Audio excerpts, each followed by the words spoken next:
In 1872, a group of lads used to congregate at the steps at the foot of Wellington Lane, overlooking the Low Green.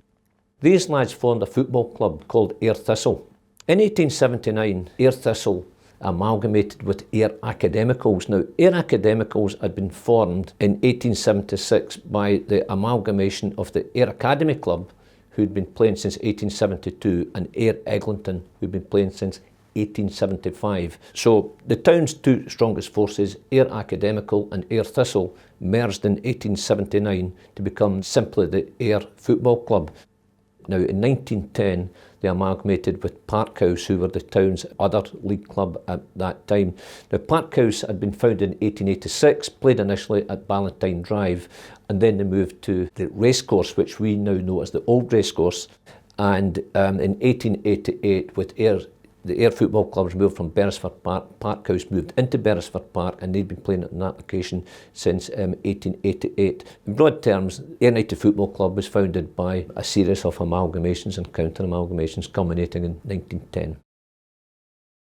I think the interesting thing for me now, and the thing that gives me further pride in the club, is that I don't live in Ayr anymore, and so other people that I associate with support other clubs, mostly big English clubs, but they always hear the name Ayr United and I come from there, and they ask about the club, and it gives me a chance to talk about the club, but then to talk about Ayr as a town as well, and it links the whole thing together. And to me, it becomes an entity of the club and the town being the same thing in my eyes, and I just get really quite proud of the whole thing. Now, Ayr United got founded in 1910, First World War, 1914 to 1918, everyone knows about, but after World War I, there was a boom in crowds, and the Ayr United Football Club benefited greatly, and the club acquired some prosperity. In January 1920, Ayr United agreed to buy Somerset Park from neighbours and landlords W.G. Walker for £2,500, and the agreement was that it would be paid in 5 annual instalments of £500. Now, this agreement was made in January 1920. In May 1920, Johnny Crosby was sold to Birmingham City for £2,800, so therefore the sale of one player, Johnny Crosby, funded the purchase of Somerset Park.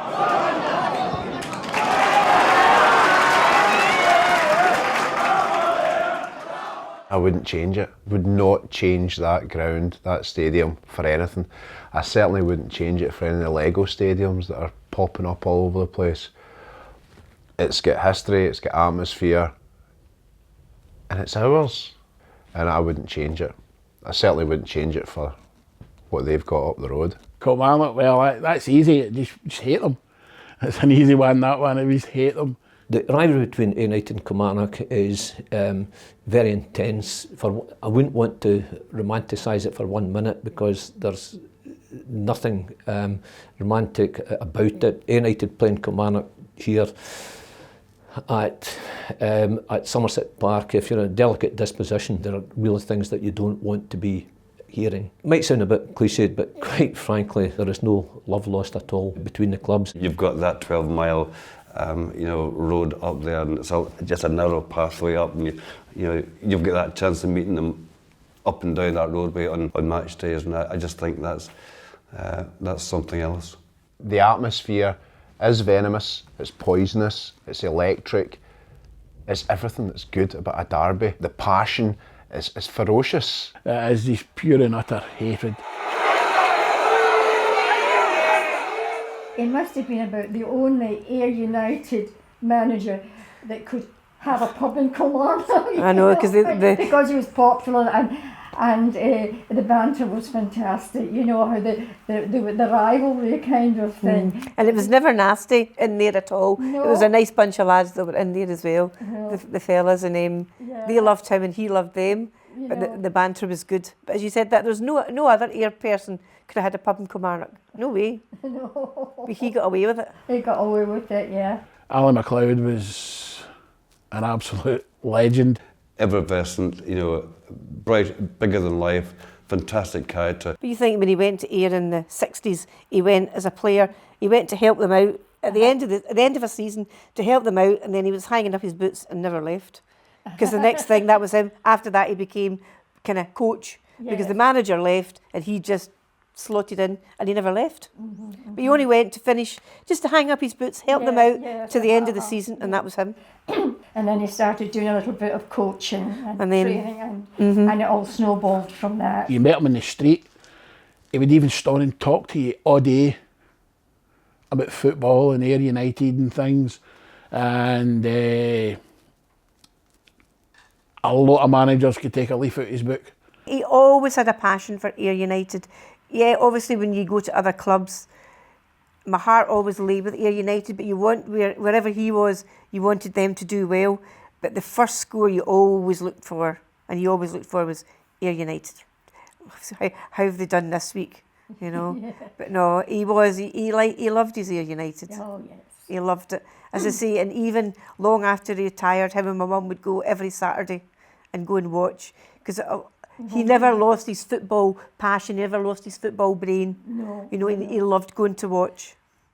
That was a fantastic experience, but it makes you really wish that Ayr were a bigger club and you would have more of that. My memory of that when we went up, because Ali and I we were up at the game, and we went up, and we were in with the crowd and went up on a bus, and when Ali came in, I can still feel the tears coming. Like the Ayr fans that were all in the stand stood up and clapped for me. Mm-hmm. You know, and I felt, this is because he had his Alzheimer's then, I thought, you know, like, the emotion that I felt then, I thought it was wonderful. And even when he arrived, fans came up wanting his autograph, and someone came up and saying to me, "Is he all right doing it?" I said, "Oh," I said, "he's loving it. It's just bringing back memories for him." You know, but it was with these fans stood, you know, they clapped him in. I thought it was lovely. Yeah, I really did. I get very emotionally involved in football, but all my years watching football, I've never cried at a match. When the teams came out and the Tannoy was playing the final countdown, I still didn't cry, but I was close to it. I reckon if United won that match, whenever the cup was getting awarded, I probably would have. Ayr United's first ever national final. Brilliant day. Right from the build-up, right from Eddie Annan's penalty in the semi-final. The build-up to the game was brilliant. I mean, I was driving taxis at the time, and I had the taxi and everything all done up for it, and the shops and everything all done up. The actual cup final itself, what a day. I mean, obviously being part of it, with being the mascot, was special. You know, it was special. I remember getting into the ground and there was just this massive Ayr support. I think there was about 12,000 Ayr supporters there that day. And just the chants and the atmosphere. And I was watching the game, but I was actually watching our supporters as well, and how it would be if we had that sort of support every day, every week. And the team played all right, and there were a few times I think towards the first half where we might have stolen a goal that we had, and it might change the whole game, but we didn't, and we lost 4-0. But I think my biggest experience was watching the fans and enjoying the fans there and supporting the club. It was actually quite emotional. It was brilliant, absolutely brilliant, just to see all the fans there and what have you. And they sung their heart out from start to finish, and it didn't matter what the score was. We were going to party. Great fans. I've always maintained that supporting Ayr United is a drug. It's like a disease for which there is no cure. Ayr United are the soccer equivalent of S&M. Pain, pain, pain, pain, pain, pain, wee bit of pleasure. Pain, pain, pain, pain, pain, pain, wee bit of pleasure. And that pleasure, it outweighs all the pain. We're up and down, up and down, up and down all the time, but that's just the way it is. And being an Ayr fan, you just accept it. You accept that you're not a big team. Yes, you would love to win something. You know deep down it's never going to happen, but they're still your team. I mean, supporting Ayr is painful because we tend to lose more than we win, and we're not always in the top division winning cups and getting into Europe and that sort of thing. But to me, football is like that. You're always going to have larger clubs, smaller clubs, successful clubs, less successful clubs.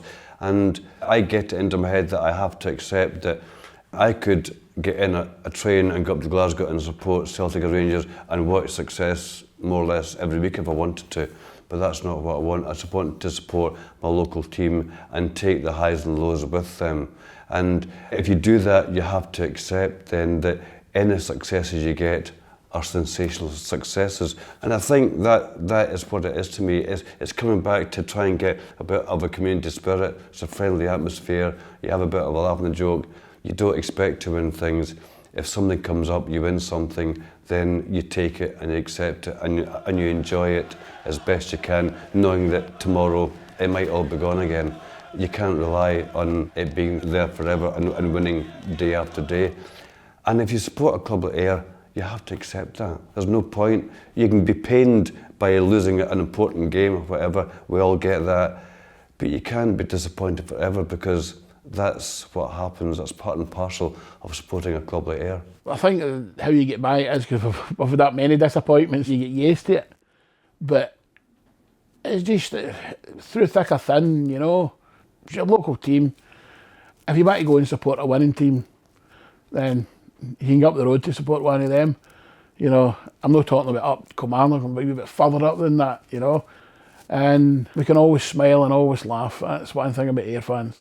I've spoken to people who cannot understand how anybody can get emotionally involved over football. They take the view, oh my goodness, you know, it's men in shorts run about kicking a bag of wind, and how could anybody possibly get excited about football? Now, to people who take that view, there is no point in even trying to get the point over because it is just no explanation will be enough to convey to people just the emotional involvement in watching football, and it is an emotional involvement. It is a way of life. It's difficult to get it out of your head at times. That I don't think any fans, there won't be a day when you won't think about the previous week's match or the forthcoming match. And it is something which carries heavy emotional commitment. There is no logic to it. Football just seems to transcend everything now. Whether or not it's a good thing or a bad thing, it's a fact of life that football, you know, and the argument that, yeah, there are things more important than football. Well, of course there are, but sometimes I think to myself, oh really, you know, that's it.